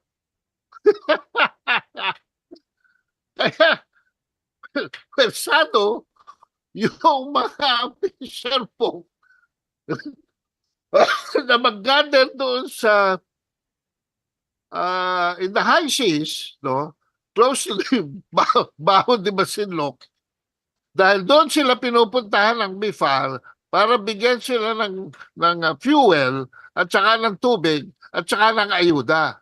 Yun ang kanilang napakababaw na strategy. Kaso, ang problema, mga kabansa, ang problema, hindi pa papasukin ng China diyan ng any government asset. Dahil nga masyado na sila malisyoso. At ang isa pa kami ito, isa pang konsiderasyon dito, ay yung tinatawag nilang militia, which are really fishing vessels, no, ng China. There are about 300 of them. At saka hindi sila kasi niliit niyang may mga layag pa, may mga katig pa ng mga fishing boats na Pilipino. Abay, napakalaki nung ibang mga barko ng fishing boats ng China at saka yung sinasabi nyo na militia. No? So, hindi huubre ang taktika na yan. Hindi huubre ang taktika na yan. Anyway, I would like also to mention dito sa sinabi mo kanina, Mentong, no, na nagrereklamo ang ating Navy interference in its electronic capabilities in the West Philippine Sea. I would like to remind the public that electronic interference or yung tinatawag na active denial system was developed by the United States. Developed by the United States. This is simply jamming and hacking the communication system and the electronic equipment of any ships. Now, there is nothing illegal about this if it is conducted by the Chinese Coast Guard or the Chinese military in the South China Sea that they're claiming to be their territory. No, there is nothing. It's a law enforcement. It is a non-lethal weapon. Ngayon, natatakot ang Navy kasi Mentong, if their electronic equipment malfunctions, how will they pilot?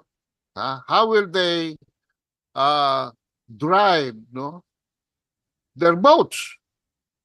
Baka yung mangyari dyan, yung BIPAR, banggain yung Philippine Navy boat, o di kaya yung Philippine Navy boat, banggain yung Coast Guard boat, be ready.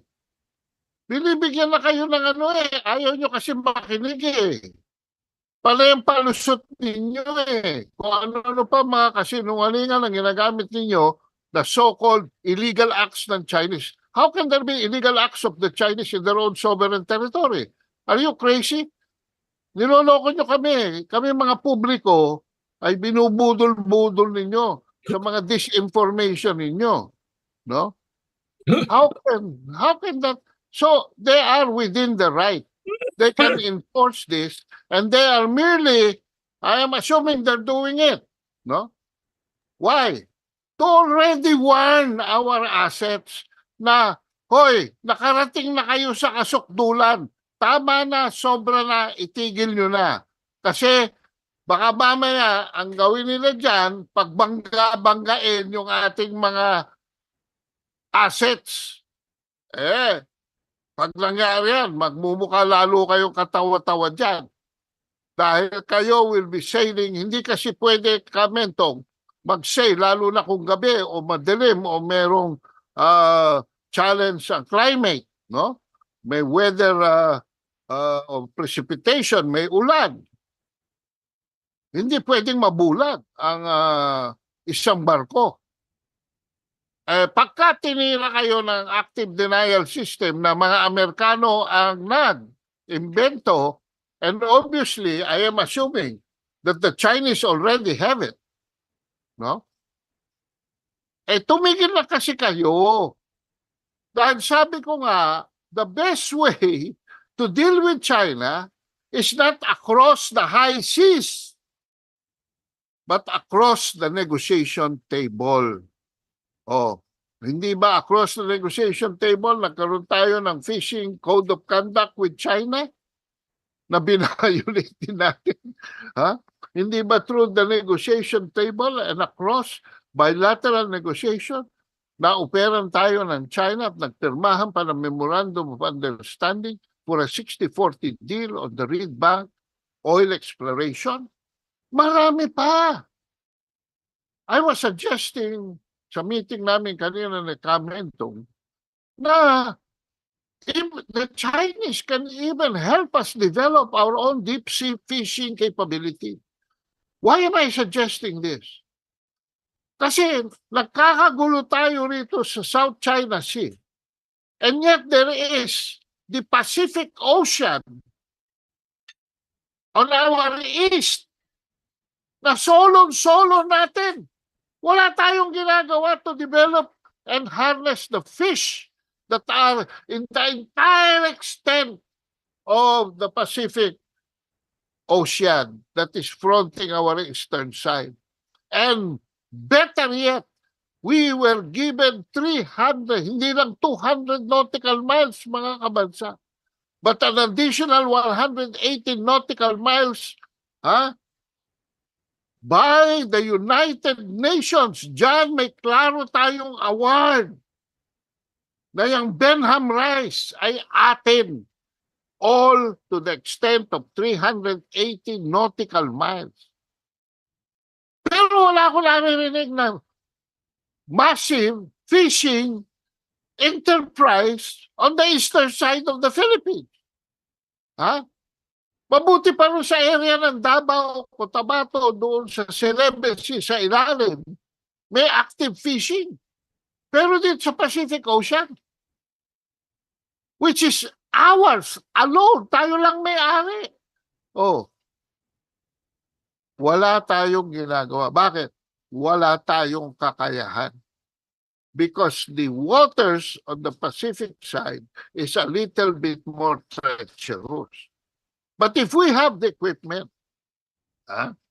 yung mga malalaking fishing boats that can go out 1 week into the high seas and return after 1 week to 10 days because it has its own fishing equipment, modern fishing equipment.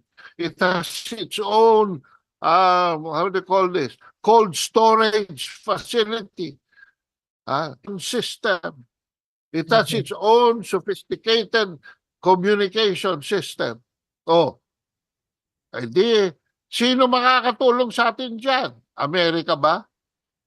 Japan ba? Australia ba? UK ba? Korea ba? No. Okay. China lang. Okay, Kado, it's now 7:39, almost 7:40.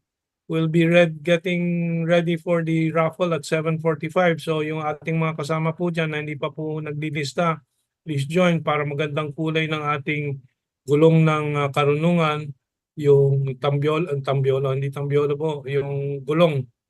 So 5 minutes to register. Israel, US and Israel.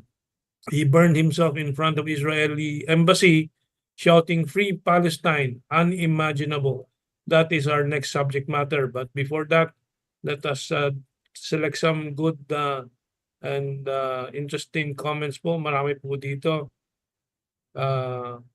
Si Angus MacGyver has a series of information dito. Malaysia 26 million, Thailand 24 million, Singapore 12 million, Vietnam 11. I don't know what this means, but hinahanap ko yung simula po nung kanyang mga ano. Tapos Philippines 4 million, but anyway, we will see if we can understand this. Sabi ni Vivian, nandiyan ba si Lloyd Nicolas? Nandiyan po sa picture ng US-Philippine Society. Nandiyan po siya. And sabi ni Argelius Joselito, paano po papayag ang Kano na di nila masasalakay ang China kung wala ang mga Pilipinong utu-uto? Marami po ngayon yan sa gobyerno, mas mahal ang pera kaysa kabutihan ng Pilipino. Yun po ang problema po sa politika at mga politiko po natin at mga nagli-leader po sa gobyerno. Sarili ang sinisilbihan at hindi po ang bayan. Hindi po naiba yan doon sa nakikita natin ngayon sa Ukraine. Kalahating milyon na mga sundalo nila na siyempre galing din sa civilian na marami po niyan. Ang patay na po. Wala nang panalo, gumuguho na po ang military po nila. Pero patuloy pa yung gobyerno na humingi ng pera sa Amerika, sa Europa, nagsasaksak ng mga pera sa bulsa nila para sa panahon na mag-collapse na po lahat po yan. Takbuhan na po yan yung mga yan. Yung mga Gibo Chidoro, ganyang klaseng tao po yan. Kailan po bang nagpakita ng malasakit yan sa taong bayan? Yung mga Raffle Tulfo sa Senado, yung mga JBS ito, anong malasakit ang ipinakita po nila? Sumakay lang po sa pangalan ng ama po nila para maging senador yung dalawa po, magkapatid na sa labas. Whatever. Si JB at sino ba yung isa? Hindi ko na maalala ang pangalan. Si Jinggoy. Wala pong mga commitment yan sa kabutihan po ng bayan. Well, yun nga ang pinoproduce ng ating political system. Yung mga Nancy Binay, yung mga Belmonte na mayor ngayon sa Quezon City, saan ba nanggaling yan kundi lang sa pera ng tatay niyang pinanggalingan ay GSIS funds at saka yung mga pinag-appoint sa kanya ni Cory Aquino. Okay, and Jokanite Hebrew is here also with us because ayaw ng reliance governance ang ibang bansa. Alam nila kung ano ang problema nila. GD or JIDAI, naniniwala ba kayo na nahack daw kuno yung Facebook ng PCG ng China? Kahit alam nila nakaban ang Facebook sa China at ang FB ay tadtad ng security features about recovery codes pero di ginagamit ng PCG. That's a very good point, very good observation. Jinyu bang pangalan dito na kita ko is with us. Emilio Chu. Okay. So, it's now 7:44. Ka Joshua, kamusta na yung ating mga participants dito sa ating raffle? Maganda na ba ang kulay? Marami nang sumali? Baka hindi po makapagsalita si Ka Joshua. Ayun, okay na yan. 7:44. Sige, so we have more time to discuss the other issues, international issues after this. Spin na natin ang wheel natin for the book of General Victor Corpus, the DMAC points. No? Okay, let's spin. Inaayos pa ni Ka Joshua. Yan. Okay, and the winner of the book of General Victor Corpus ay si Noel T. Rivera ng anong lugar po ng ating bayan?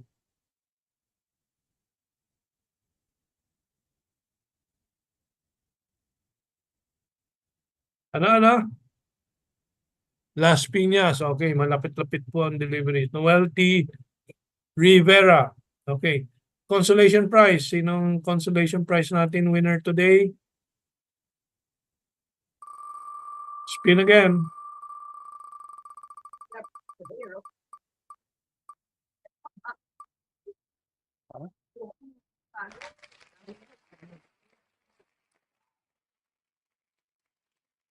Okay. John Tel E. John Tel E or Tel E. first time ko nakita yung pangalan ni John Tele ng Laguna. Okay, so congratulations sa mga nanalo and happy reading po.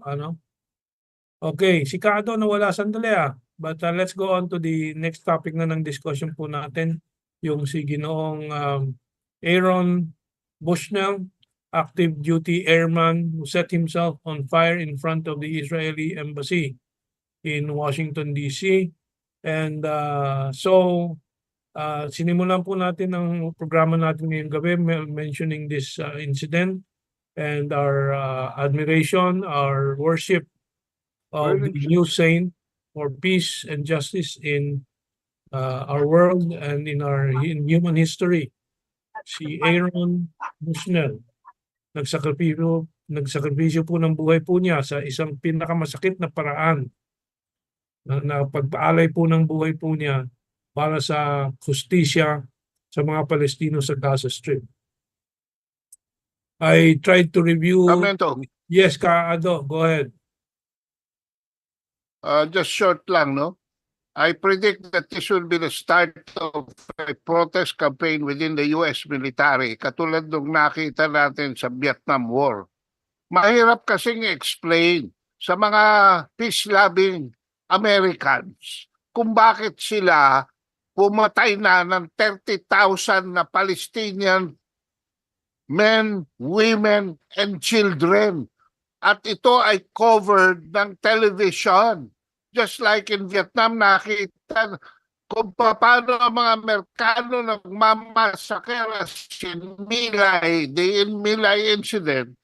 Ito'y simula na naman ng isang malaking crucial na crisis of government trust to its military mismo 1970s sa Vietnam War.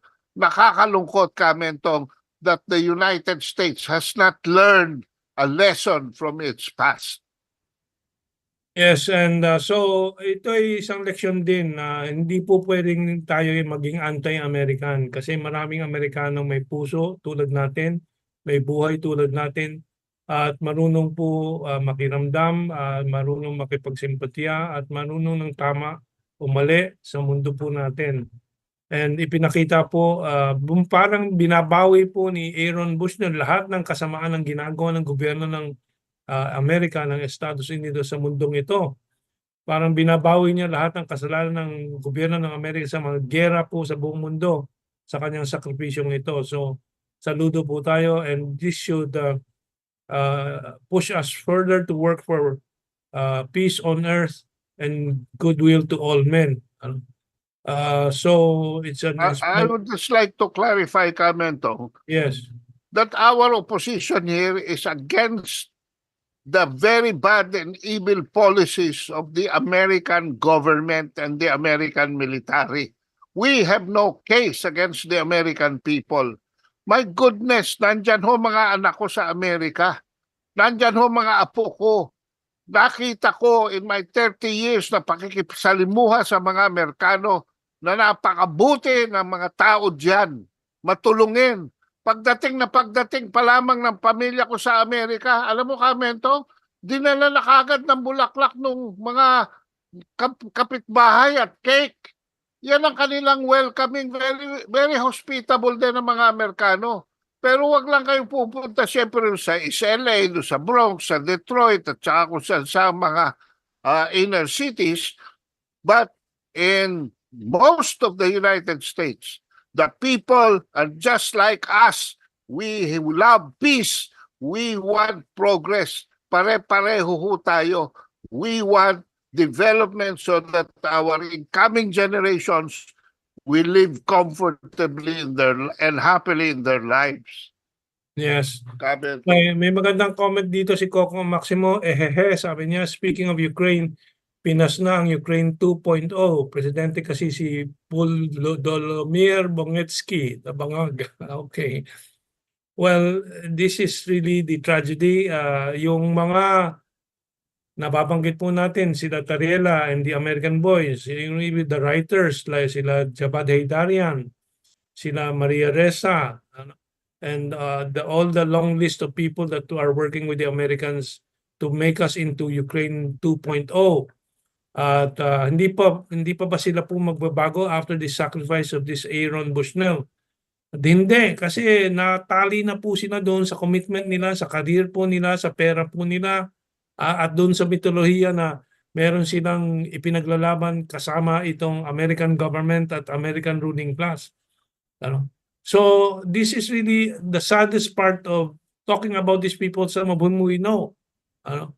They have already compromised themselves to the evil of the US deep state. At hindi po natin mapaliwanag sa publiko kung gaano kasama po ang ginagawa nila sa hindi lang po sa bayan natin kundi sa sangkatauhan. But anyway, that's another point. Sal Valdez is with us. Kamentong yung pong price kung bali dalawa na hindi pa po na-deliver. October pa po yun. Okay. So we'll have to review, Sal, no, yung address and so on. Check po natin. Thank you for informing us. Please keep reminding us habang hindi pa po dumadating sa inyo. Meron pala dito Kaado, si ano nagpapasalamat, sino ba ito? Kay Al Galang. Noel Rivera, sabi ni Noel Rivera, thank you Sir Al Galang for your tips to win. It worked. May sikreto pala si Al Galang. Okay, si Al Galang siguro nakapanalo na ng 4 na beses po ng 4 na libro. At yung huli pong replacement. Pero Kamentong walang kinalaman si Al Galang sa PCSO Okay. But anyway, it's all in the spirit of fun. So it's okay with us kung may sikreto na na-discover si kasamang Al Galang. Okay, and so, yan po, I promised my son in Japan, who also supports this Aaron Bushnell, that our movement, our group, GTNR, will conduct an event in Manila to commemorate the sacrifice of Aaron Bushnell. So if you have any suggestions before the end of this program, please type them sa comments, kung anong magagawa natin, mag-get together ba tayo, magsimba ba po tayo, o we go to the front of the US Embassy, doon sa monumento, doon sa kabila, kasi bawal sa US Embassy Doon sa kabila, mayroong isang monumento doon na sa plaza na mag-ceremonially light some candles for Aaron Bushnell and for the people of Gaza and the Palestinian cause. No? So we have 1-2 weeks to plan it, so please give us your suggestions. Okay, we move on to the others kasi yung last part will be about provincial news dito sa Pilipinas, no?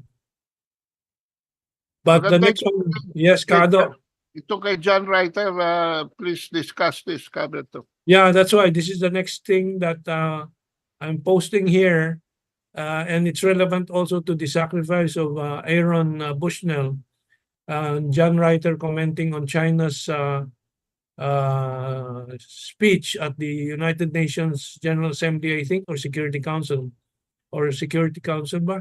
But anyway, ang China po nagsalita po doon very strongly, and ang lakas ng reaction ng Israel din laban dito sa sinabi ng China. And so John Reiter, who is a very prolific blogger that I enjoy very much, and also is like us, no, a lover of truth. Sabi ni John Reiter, why did China's arguments regarding Gaza at the International Court of Justice infuriate the United States? This is because through the application of international law, soft, hard, and customary law, China managed to, number one, clearly distinguish between terrorism and legitimate armed struggle, and two, establish that armed resistance is recognized under international law. So may kaibahan po ang terorismo at legitimate armed struggle dahil po ang Gaza at ang mga Palestino ay victims of occupation. So being victims of occupation, may impose power over them. The right to resist is justified, is supported, and is recognized under international law. Kado, you wanted to add to that, I'm sure.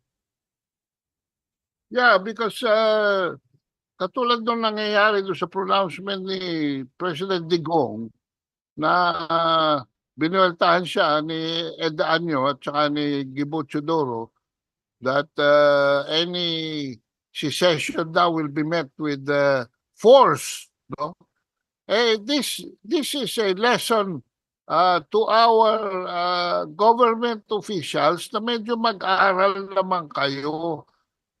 Gusto niyo sumausaw dito sa international law pero na-expose lang ang kabubuhan nyo. No? Clearly, there is a distinction between terrorism and legitimate armed struggle.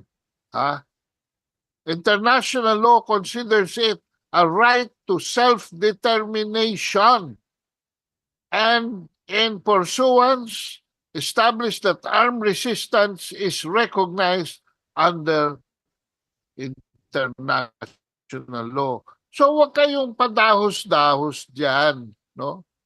Just like what happened to Singapore, umalis sa Malayan Federation, just like East Timor, umalis sa Indonesia, and many others throughout history. In fact, countries are formed. The separation of Eritrea from Ethiopia, these things are people-centered. Yung tao ang dapat na nasa gitna ng paradigm when we talk about all these things. So, Okay. Thank you, Kado. So next item, Taiwanese leaders fret over U.S. commitment to Ukraine. Taiwan is extremely interested in Ukraine and extremely worried that we might walk away from Ukraine. U.S. Representative Mike Gallagher, who led the congressional delegation's visit to Taipei, told reporters on Friday. Actually, all the allies of the U.S. are fretting over what the U.S. is doing now. No? Dahil po lalo-lalo na yung mga sinasabi ni Trump na nandiyan didepensahan yung mga allies niya sa Europa kung hindi magbayad. But we will not dwell too much on this kasi we have only 2 minutes left. Let's go to the provincial developments. Hindi pa po. One last item on the international, the Empire of the United States. I forget who sent this to me. I think, sino ba yan? But anyway, magandang, you can pick it up from our website po, no? If you want to share this with other people. The US makes cheap weapons, blah, blah, blah, and so on. Hindi na ako magtatagal dito kasi we have no more time. More important po yung domestic provincial developments po. This is from Davao Today. Meron pala pong event po in the coming days. I did not get the exact date, but anyway, can I try to read this? Anyway, this is the Justicia para kay Jurain Nguho. Now, one of our colleagues po dito sa Asian Century is AJ Nguho. No? I wonder, I have to ask if they're related. But ito po ay kasama doon sa 5 napatay po. Sabi na sila ay NPA. Now, this has relation to our last item. This is now, I'm showing now the last item. Si Hannah J. A. Cesista, bar passer from Cebu, who died as an NPA member in a Bohol encounter. Ito po ay kapopost lang po, kaya ko sinama itong pinagtabi itong dalawa to show that our fight against the NPA-CPP na nanlilin lang po ang mga kabataan at nasasakripisyo sila. Samantalang yung kanilang mga politiko ay kasabot po ang Amerikano.